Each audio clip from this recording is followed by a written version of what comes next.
Si è svolta la 38esima edizione della Venice Marathon, un appuntamento che richiama ogni anno migliaia di partecipanti per il suo percorso unico. La gara ha visto 17.500 iscritti, segnando un nuovo record per la manifestazione.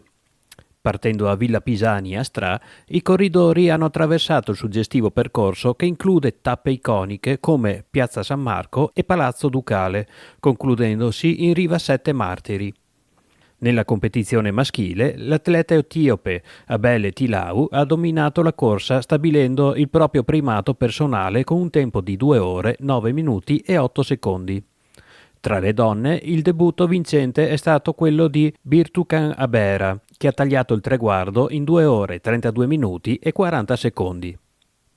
L'evento ha confermato la crescente popolarità della Venice Marathon, una gara che unisce sport e cultura grazie alla particolare cornice veneziana, diventando un punto di riferimento per gli appassionati di maratone.